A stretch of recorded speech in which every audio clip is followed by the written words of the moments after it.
Hello and welcome back to our YouTube channel Padhai with Guru Chela. Padhai with Guru Chela is the ultimate hub for all things exam preparation. Dear students, in today's video, we will be analyzing the latest question paper for your discipline specific elective subject Public Policy in India. By going through these questions, we can gain valuable insights into the exam format and understand the types of questions that may appear in the upcoming exam. So, let's get started.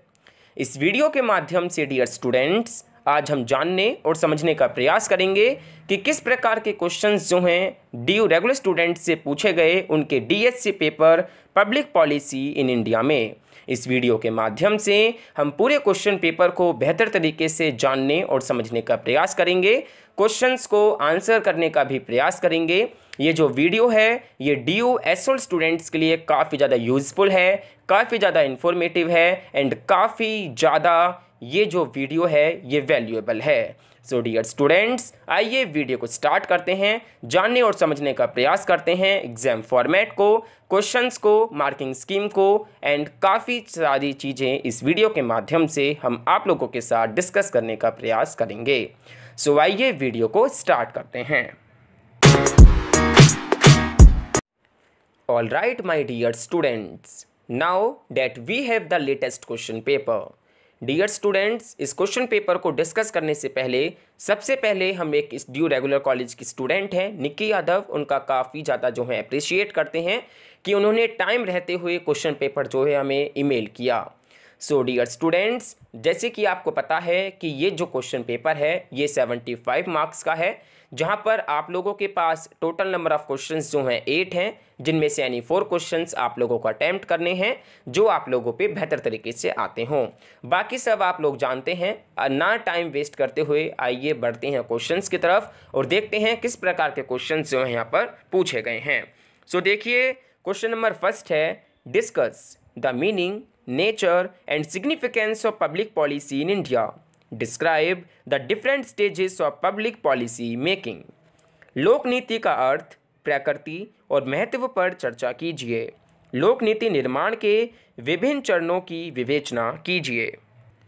तो देखिए, जैसे कि आप लोग जानते हैं कि public policy का अर्थ होता है सरकार द्वारा ली गई नीति या नियम जो सामाजिक, आर्थिक या राजनीतिक मुद्दे पर कार्यवाही करने के लिए बनाई जाती है। पब्लिक पॉलिसी का मूल उद्देश्य समाज के हित में सुधार लाना होता है। इसमें सामाजिक समृद्धि, न्याय और सामरसता को मध्य में रखा जाता है। पब्लिक पॉलिसी बनाने में अलग अलग स्टेक होल्डर्स जैसे सरकार, नागरिक और एक्सपर्ट्स का योगदान भी होता है। ये पॉलिसीज़ देश के विकास में महत्वपूर्ण भूमिका जो है प्ले करते हैं एंड समाज को बेहतर बनाने की दिशा में मदद करती हैं। सो यहाँ पर आप लोगों को सबसे पहले डिस्कस करना है कि क्या अर्थ है, क्या नेचर है, क्या सिग्निफिकेंस है पब्लिक पॉलिसी इन इंडिया का, और उसके बाद डिस्क्राइब करने हैं जो भी डिफरेंट स्टेजेस हैं पब्लिक पॉलिसी मेकिंग की। तो 2 क्वेश्चन जो हैं एक ही क्वेश्चन के अंदर यहाँ पर पूछ लिया गया है।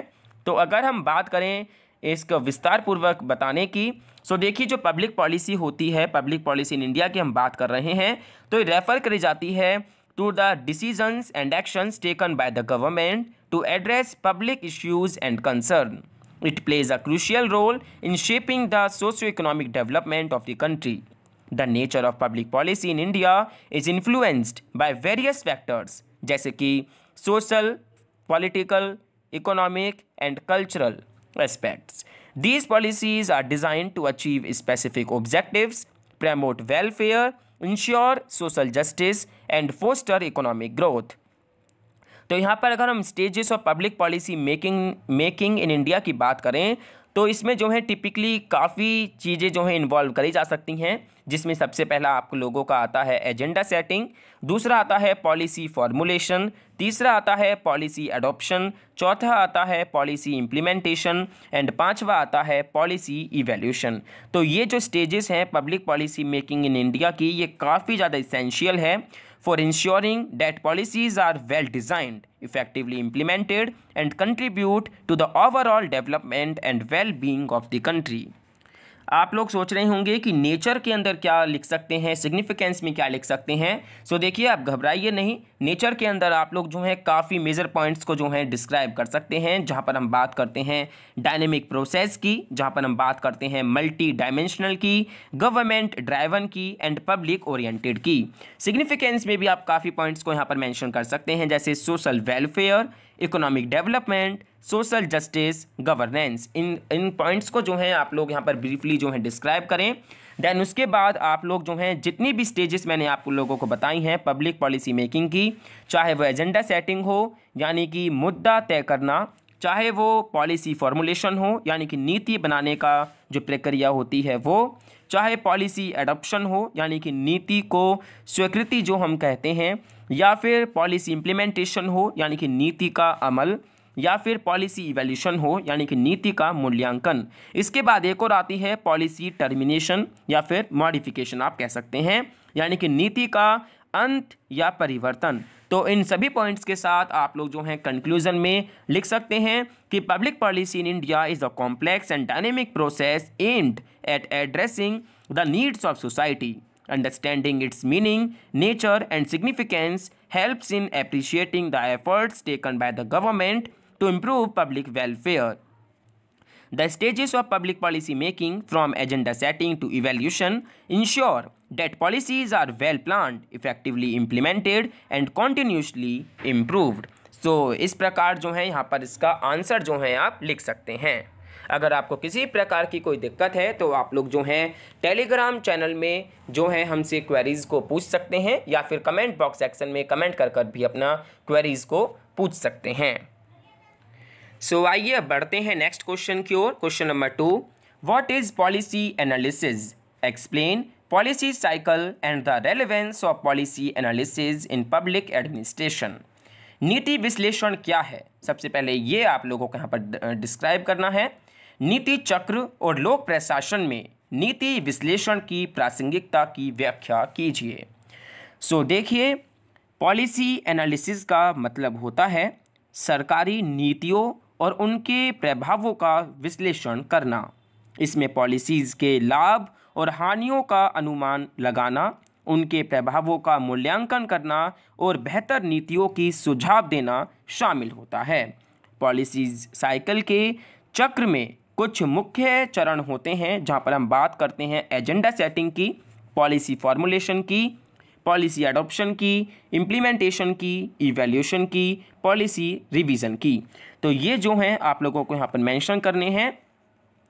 अगर हम डिस्क्राइब करें कि ये जो पॉलिसी एनालिसिस होती है इसका मायने क्या है, तो देखिए जो पॉलिसी एनालिसिस होती है वो एक ऐसी प्रोसेस होती है जहाँ पर हम इवैल्यूएट करते हैं, एग्जामिन करते हैं पब्लिक पॉलिसीज़ को, ये समझने के लिए कि उनका क्या इफ़ेक्टिवनेस है, क्या उनका आउटकम्स है, उनका क्या इम्पैक्ट है। ये जो है हेल्प करता है in making informed decisions about the creation, implementation and modification of policies. तो पॉलिसी साइकिल की बात करें तो ये जो पॉलिसी साइकिल होती है ये बच्चों एक ऐसा फ्रेमवर्क होता है जो कि आउटलाइन करता है the stages involved in the development and implementation of public policies. इसके अंदर जो भी मैंने आप लोगों को यहाँ पर पॉइंट्स बताए वो आप लोगों को यहाँ पर मेंशन करने हैं बेहतर तरीके से। देन उसके बाद रेलेवेंस की बात करें तो रेलेवेंस के बारे में आप जो है लिख सकते हैं informed decision making, efficiency and effectiveness, transparency and accountability, adaptation and improvement. उसके बाद पब्लिक पार्टिसिपेशन। इसके साथ आप कंक्लूजन में लिख सकते हैं कि जो पॉलिसी एनालिसिस होती है वो एक वाइटल टूल होता है पब्लिक एडमिनिस्ट्रेशन में, जो कि हेल्प करता है understanding the complexities of public policies, making informed decisions and ensuring that policies are effective, efficient and aligned with public needs. ये जो पॉलिसी साइकिल होती है ये प्रोवाइड करती है एक structured approach to developing and implementing policies, ensure करता है continuous evaluation and improvement. So इस प्रकार जो है आप लोग इस प्रश्न का उत्तर जो है दे सकते हैं। आई होप आपको थोड़ा बहुत तो यहाँ पे समझ आया होगा कि क्वेश्चन में क्या आपको लिखना है, अगर यही क्वेश्चन आप लोगों के क्वेश्चन पेपर में रिपीट होते हैं। Moving on the next question, question number 3, examine the major models employed in the analysis of public policy। लोक नीति के विश्लेषण में नियोजित प्रमुख मॉडलों का परीक्षण कीजिए। सो देखिए यहाँ पर आपने मॉडल्स को पढ़ा होगा पब्लिक पॉलिसी मेकिंग के, वो आप लोगों को यहाँ पर डिस्क्राइब करने हैं। सो देखिए जो पब्लिक पॉलिसी एनालिसिस होती है उसमें मुख्य मॉडल्स को जो है उपयोग किया जाता है, जहाँ पर हम बात करते हैं इंक्रीमेंटलिज्म मॉडल की, जहाँ पर हम बात करते हैं रेशनल कम्प्रहेंसिव मॉडल की, जहाँ पर हम बात करते हैं ग्रुप थ्योरी मॉडल की, एलाइट थ्योरी मॉडल की, सिस्टम थ्योरी मॉडल की। तो इन मॉडल्स का उपयोग पब्लिक पॉलिसी एनालिसिस में किया जाता है ताकि नीतियों के प्रभाव और कार्यवान को समझने में मदद मिलती है। ये मॉडल्स अलग अलग दृष्टिकोण से पॉलिसीज़ के विश्लेषण और मूल्यांकन में मदद करते हैं और सरकार को बेहतर नीतियों का निर्माण करने में सहायता देते हैं। सो यहाँ पर जो है स्टूडेंट्स आप लोगों को इनके स्टेप्स भी आप लोगों को मेंशन करने हैं, जो भी इनका ओवरव्यू है वो भी आप लोगों को यहाँ पर मेंशन करना है। तो ये डिफरेंट मॉडल्स हैं जो कि आप लोगों को यहाँ पर मेंशन करने हैं। ठीक है dear students, now moving on the next question, question number 4। Discuss public policy making with reference to the Marxist theory of state. राज्य के मार्क्सवादी सिद्धांत के संदर्भ में सार्वजनिक नीति निर्माण पर चर्चा कीजिए। तो देखिए लिबरल थ्योरी ऑफ स्टेट भी आप लोगों से यहाँ पर पूछा जा सकता है, फेमिनिस्ट थ्योरी ऑफ स्टेट को लेकर भी आप लोगों से क्वेश्चन जो है यहाँ पर पूछा जा सकता है। यहाँ पर बात कर रहे हैं हम मार्क्सिस्ट थ्योरी ऑफ स्टेट और पब्लिक पॉलिसी मेकिंग की। तो देखिए जैसे कि आप लोगों को पता है कि मार्क्सिस्ट थ्योरी ऑफ स्टेट है वो क्या कहती है कि मार्क्सिस्ट थ्योरी जो है वो कहता है कि स्टेट एक टूल है रूलिंग क्लास के हाथ में जो अपने इकोनॉमिक इंटरेस्ट को प्रोटेक्ट और प्रमोट करने के लिए यूज होता है। इस थ्योरी के अनुसार स्टेट प्राइमरली बोर्जुआसी यानी कि कैपिटलिस्ट क्लास के इंटरेस्ट सर्व करता है और वर्किंग क्लास यानी कि प्रोलेटेरिएट को सप्रेस करता है। यहाँ पर जो की कंसेप्ट हैं, जहाँ पर क्लास स्ट्रगल की बात करते हैं, जहाँ पर इकोनॉमिक बेस और सुपरस्ट्रक्चर की हम बात करते हैं, state as an instrument of class domination की हम बात करते हैं, तो ये आप लोगों को यहाँ पर मेंशन करने हैं।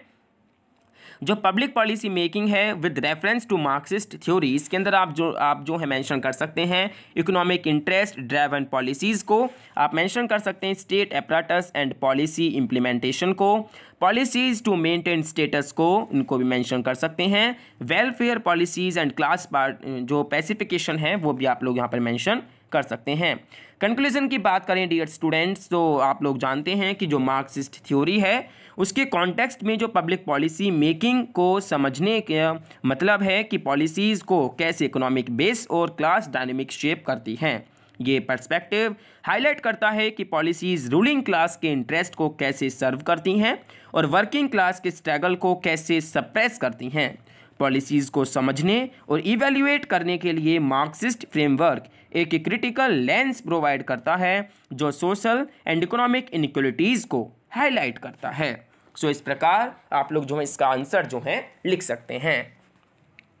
Now moving on the next question, question number 5। Discuss the role and impact of social movements in public policy making, give examples. लोक नीति निर्माण में सामाजिक आंदोलनों की भूमिका और प्रभाव की चर्चा कीजिए, उदाहरण दीजिए। सो देखिए आप लोगों को यहाँ पर जो है सोशल मूवमेंट्स को लेकर क्वेश्चन जो है पुटअप किया गया है। तो आप लोग जैसे जानते हैं कि जो सोशल मूवमेंट्स हैं ये वो ऑर्गेनाइज्ड एफर्ट्स हैं जो कि स्पेसिफिक सोशल, पॉलिटिकल और इकोनॉमिक चेंजेस के लिए कैंपेन करते हैं। इनका मेजर गोल होता है एग्जिस्टिंग पॉलिसीज़ को चैलेंज करना। ठीक है डियर स्टूडेंट्स, जितनी भी नई पॉलिसीज़ को प्रपोज करना और सोशल जस्टिस अचीव करना, ये इनका काम होता है। अगर हम बात कर रहे हैं इनके बारे में तो ये जो है अवेयरनेस एंड मोबिलाइजेशन, जागरूकता और संगठन की बात करते हैं। एडवोकेसी एंड लॉबिंग यानी कि एडवोकेसी और लॉबिंग की ये बात करते हैं। क्रिएटिंग पॉलिटिकल प्रेशर यानी कि राजनीतिक दबाव बनाना भी इनका एक मेन जो है रोल है। पॉलिसी फॉर्मुलेशन यानी कि नीति निर्माण भी इनका एक रोल है। ठीक है, इम्प्लीमेंटेशन एंड मॉनिटरिंग यानी कि अमल और निगरानी। एग्जाम्पल्स की बात करें तो यहाँ पर जो है एग्जाम्पल्स की बात कर रहे हैं तो इंडिया अगेंस्ट करप्शन IAC, जिसका रोल और इम्पैक्ट आप लोग जो है मेंशन कर सकते हैं। नर्मदा बचाओ आंदोलन, सभी लोग जो है इस अभियान से, इस आंदोलन से परिचित हैं। ये जो नर्मदा बचाओ आंदोलन था ये एक लिटिगेशन था एंड ग्रास रूट्स मोबिलाइजेशन का यूज़ करके लार्ज स्केल डैम कंस्ट्रक्शंस के एडवर्स इम्पैक्ट को हाईलाइट किया। इस मूवमेंट का रिजल्ट था policy changes related to displacement और rehabilitation of affected people. Chipko movement भी आप लोग जानते हैं, ये एक ऐसा मूवमेंट था विलेजर्स जिसमें ज़्यादातर वीमेन जो हैं शामिल थीं। उन्होंने ट्री फीलिंग के अगेंस्ट ऑर्गेनाइज किया था, जिसमें ट्री को हग करके उन्हें कट होने से उन्होंने बचाया था। और जो इसका इम्पैक्ट पड़ा, फॉरेस्ट जो फॉरेस्ट था उसको कंजर्व पॉलिसीज़ में सिग्निफिकेंट चेंजेस आए और लोकल कम्युनिटीज़ के राइट्स को रिकॉग्नाइज भी किया गया। उसके बाद RTI right to information movement. Conclusion में आप लोग देख सकते हैं कि जो social movements public policy making में जो सिग्निफिकेंट रोल प्ले करते हैं, ये पॉलिसी मेकर्स को अकाउंटेबल बनाते हैं, पब्लिक अवेयरनेस बढ़ाते हैं और इंक्लूसिव और इक्विटेबल पॉलिसीज़ बनाने में हेल्प भी करते हैं। एग्जाम्पल से समझ आता है कि इफ़ेक्टिव सोशल मूवमेंट्स का इम्पैक्ट लॉन्ग लास्टिंग और फार रीचिंग हो सकता है, जो सोसाइटी को पॉजिटिवली ट्रांसफॉर्म करता है। सो इस प्रकार यहाँ पर आप लोगों को जो रोल हैं उनके इम्पैक्ट के साथ आप लोगों को यहाँ पर मेंशन करने हैं। एग्जांपल्स मैंने आपको बताए दिए, उनका रोल, उनका इम्पैक्ट जो है आप लोगों को मेंशन जरूर करना है। इसके बाद है next question number 6, analyse the government and civil society interface in public policy making. सार्वजनिक नीति निर्माण में सरकार और नागरिक समाज के संबंध का विश्लेषण कीजिए। तो देखिए, बात करें सरकार और सिविल सोसाइटी के बीच का जो इंटरफेस है वो पब्लिक पॉलिसी मेकिंग में काफ़ी इम्पोर्टेंट होता है। सरकार पॉलिसीज़ बनाती है, लेकिन सिविल सोसाइटी उस प्रोसेस में भाग लेती है और अपने व्यू पॉइंट्स को एक्सप्रेस भी करती है। जो सिविल सोसाइटी ऑर्गेनाइजेशंस हैं, जैसे कि NGOs की हम बात करते हैं, एडवोकेसी ग्रुप्स की हम बात करते हैं, सोशल मूवमेंट सरकार को पॉलिसीज़ बनाने में मदद करते हैं। ये लोग जो हैं पब्लिक इश्यूज़ होते हैं उन पर ध्यान दिलाते हैं और गवर्नमेंट को उनमें सुधार करने की डिमांड भी करते हैं। तो इस तरह जो है आप कह सकते हैं कि जो गवर्नमेंट है और जो सिविल सोसाइटी है उसका जो इंटरफेस है वो एक डेमोक्रेटिक प्रोसेस को स्ट्रेंथन करता है और पब्लिक पॉलिसीज़ को इंक्लूसिव और अकाउंटेबल भी बनाता है। तो यहाँ पर जो है रोल ऑफ गवर्नमेंट भी आप लोगों को मेंशन करने हैं, जहाँ पर पॉलिसी फॉर्मुलेशन, इम्प्लीमेंटेशन और मॉनिटरिंग और इवैल्यूएशन भी आप लिख सकते हैं। रोल ऑफ सिविल सोसाइटी के आप लोगों को यहाँ पर लिखने हैं, जहाँ पर advocacy and lobbying, awareness generation, service delivery, monitoring and accountability. अब जो इंटरफेस है between government and civil society, जहाँ पर हम कोलैबोरेशन की बात करते हैं, सहयोग की बात करते हैं, जहाँ पर हम बात करते हैं सलाह मशवरा की, जहाँ पर हम बात करते हैं एडवोकेसी की, जहाँ पर हम बात करते हैं इम्प्लीमेंटेशन सपोर्ट की, तो ये लोग जो हैं आप लोग यहाँ पर मेंशन कर सकते हैं। कुछ चैलेंजेस भी हैं जो कि गवर्नमेंट सिविल सोसाइटी इंटरफेस के हैं, जिसमें मिसट्रस्ट यानी कि अविश्वास, रिसोर्स कंस्ट्रेंट्स यानी कि आप लोग जो है जो सिविल सोसाइटी ग्रुप्स के पास जो कभी कभी लिमिटेड रिसोर्सेज होते हैं जो उनकी इफेक्टिवनेस को इम्पैक्ट करते हैं, वो होता है रिसोर्स कंस्ट्रेंट्स। पॉलिसी इंटरफेस, ठीक है। कंक्लूजन में आप लिख सकते हैं कि जो गवर्नमेंट है और जो सिविल सोसाइटी है उनके बीच जो इफेक्टिव इंटरफेस जो पब्लिक पॉलिसी मेकिंग में पॉजिटिव इम्पैक्ट डाल सकता है, collaboration, consultation, advocacy, implementation support और मॉनिटरिंग के थ्रू पॉलिसीज़ को मोर इंक्लूसिव, इफेक्टिव और इक्विटेबल बनाया जा सकता है। दोनों के बीच कोऑपरेशन से पॉलिसी आउटकम्स इंप्रूव हो सकते हैं और सोशल प्रोग्रेस अचीव किया जा सकता है। Now moving on the second last question number 7. Explain the impact of globalization and liberalization on public policy in India. Bharat में सार्वजनिक नीति पर वैश्वीकरण और उदारीकरण के प्रभाव की व्याख्या कीजिए। तो देखिए, जो ग्लोबलाइजेशन है और जो लिबरलाइजेशन है उसने भारत की पब्लिक पॉलिसी पर गहरा असर डाला है। जो ग्लोबलाइजेशन है उसने देश के इकोनॉमी को इंटरनेशनल लेवल पर इंटीग्रेट किया है, जिससे कि फॉरेन इन्वेस्टमेंट, ट्रेड और टेक्नोलॉजी का फ्लो बढ़ गया है। इससे भारत के पब्लिक पॉलिसीज़ में भी चेंजेस आए हैं। अगर हम बात करें लिबरलाइजेशन की, तो इसने भारत में इकोनॉमिक रिफॉर्म्स लाई, जहां पर हम बात करते हैं जैसे कि इंडस्ट्रियल डीरेगुलेशन, ट्रेड लिबरलाइजेशन और प्राइवेटाइजेशन। इससे पब्लिक पॉलिसी में फ्लेक्सिबिलिटी आई है और गवर्नमेंट ने प्राइवेट सेक्टर को इंक्रेज भी किया है। ये चेंजेस ने ये भारत की पब्लिक पॉलिसी को मॉडर्नाइज किया है और इकोनॉमिक ग्रोथ को बूस्ट किया है। लेकिन इससे इनकम जो इनइक्वलिटी है और जो सोशल डिसपारिटीज़ हैं वो भी बढ़ गई हैं। इसलिए गवर्नमेंट को इंक्लूसिव पॉलिसीज़ बनाने की ज़रूरत है जो सभी सेक्शंस को बेनिफिट दे सके और सोशल इक्वालिटी को मेंटेन कर सके। तो देखिए, अगर हम इसके इम्पैक्ट के बारे में बात करें तो देखिए, जो ग्लोबलाइजेशन है और जो लिबरलाइजेशन है उसने इंडिया के पब्लिक पॉलिसी लैंडस्केप पर प्रोफाउंड इम्पैक्ट डाला है।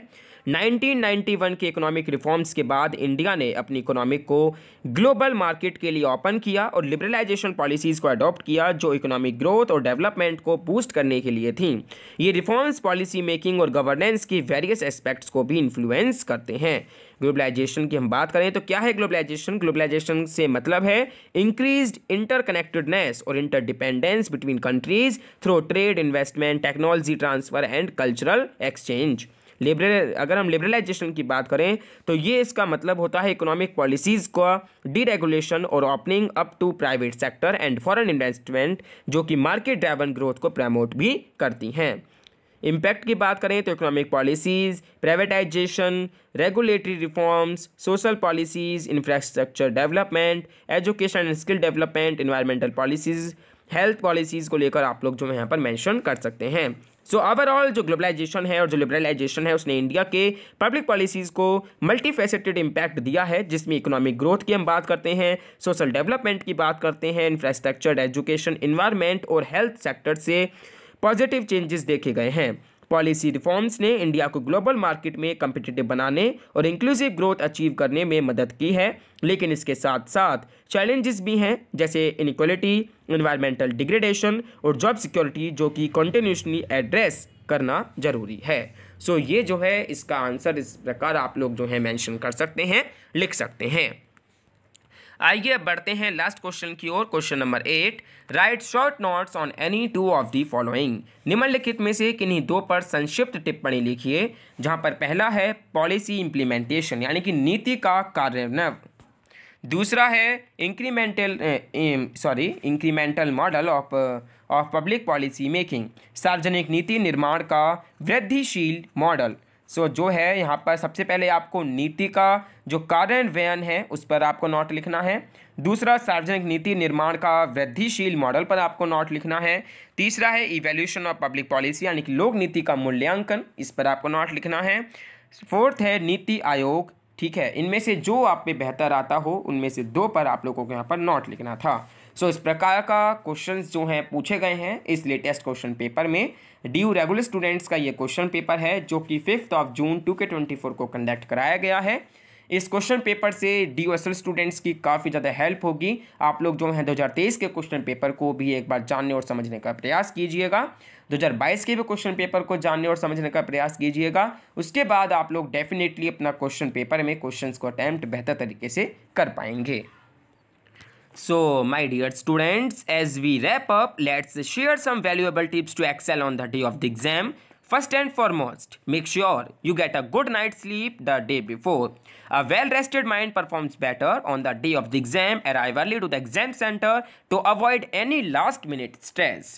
Secondly, read through the instructions carefully before starting the exam.